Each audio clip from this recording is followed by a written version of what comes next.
Bonjour Léa, alors bonjour Christophe, et aujourd'hui c'est vrai, nous recevons Corinne Narassiguin, secrétaire nationale du Parti Socialiste à la coordination et aux moyens du... Ah pardon, attendez, du Parti Socialiste. Non madame, je crois qu'il y a erreur parce que je crois qu'ils ont fermé le Parti Socialiste, il me semble.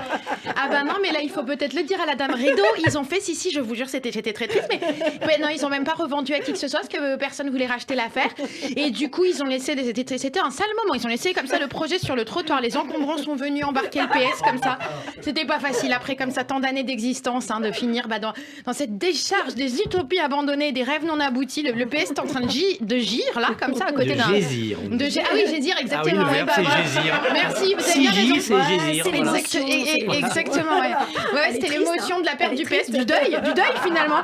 Il était là comme ça à côté d'un Ministel déchu, d'un DSK brisé. Il y avait même le single jamais sorti d'Aurélie des Anges 18 de la télé-réalité. Ils vous sont pas prévenus, Corinne. Et ça, c'est pas gentil quand même. Bon, alors après vous me direz, on peut toujours recycler vos cartes de visite s'il y a que le sigle. Qu'est-ce qu'on peut faire avec un P et un S? Bon, pas un Scrabble, ça c'est sûr. Tiens, regardez, j'ai une idée. Secrétaire national du pass sanitaire. Là, je vous trouve un job en plus chez En Marche, vu qu'ils ont l'air de vouloir le prolonger jusqu'en 2037. Ça vous fait un salaire garanti. Sinon, j'ai quoi? Secrétaire national des premiers secours. Voilà, vous montrez de suite sur le pont, plus pour réanimer Hidalgo, vu ce qu'elle s'est pris hier au Conseil de Paris. Qu'est-ce qu'on a d'autre sinon? C'est secrétaire national de la PlayStation. Voilà, en même temps.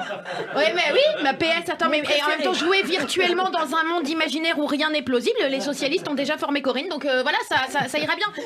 Alors non, bien entendu, je blagouille, je dérisionne, j'absurdise. Le PS n'a pas fermé.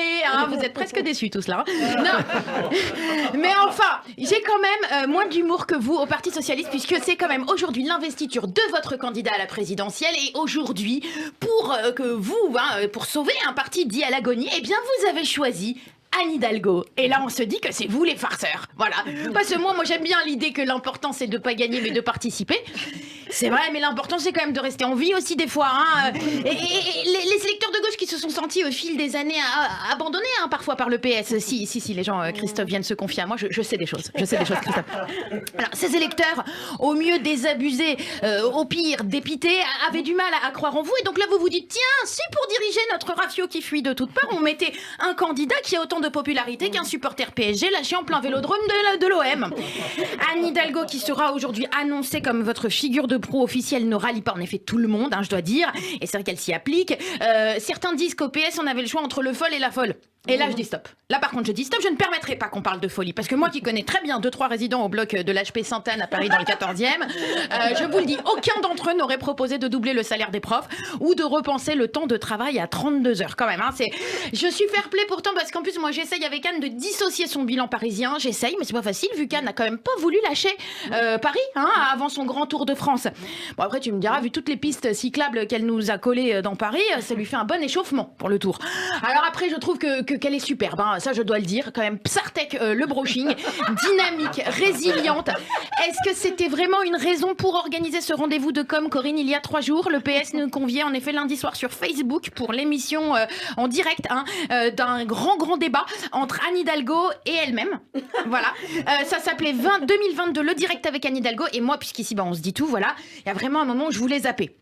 Alors, faut dire que c'était presque aussi péchu et mordant que l'atelier crochet de l'EHPAD de Brive-la-Gaillarde, mais j'ai pas osé. Non, c'est pas que je suis méchante, j'ai pas osé. Non, je vous le dis parce que ça se voit que personne n'a regardé l'émission, alors que moi je suis restée. Bah oui, moi je suis restée. Et tu sais pourquoi je suis pas partie? Parce qu'il y avait que 12 internautes connectés et j'avais peur que si je me déconnectais, eh bien Anne le voit et qu'elle se vexe, et ça je voudrais pas. Parce que même si Anne des fois elle fait des trucs complètement farfelus et qu'elle serait capable de nous passer le TGV à 30 km/h, eh ben sans elle la politique serait moins drôle. Et puis en plus elle tente, et ça c'est pas mission facile. Elle est toujours solide face à ses détracteurs. Quand hier au Conseil de Paris, je vous dis, elle s'est retrouvée embrochée par Rachida Dati d'un côté, les Verts de l'autre. Je te le dis, c'est un shish kebab, ils l'ont planté des deux côtés.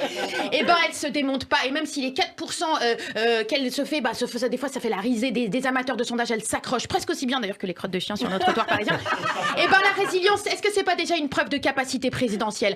Alors c'est vrai qu'il y a une Hidalgo mal engagée, un parti socialiste qui force son trou, peut-être. Moi je vous dis, le bilan est peut-être douloureux, mais la chance que vous avez au Parti socialiste, c'est que vos idées, elles sont belles, et rêver, ça reste un droit universel qu'on n'a pas le droit d'atteindre. Alors bonne chance quand même. Waouh, merci Judith Mergui. Merci pour ce short taillé au Parti Socialiste.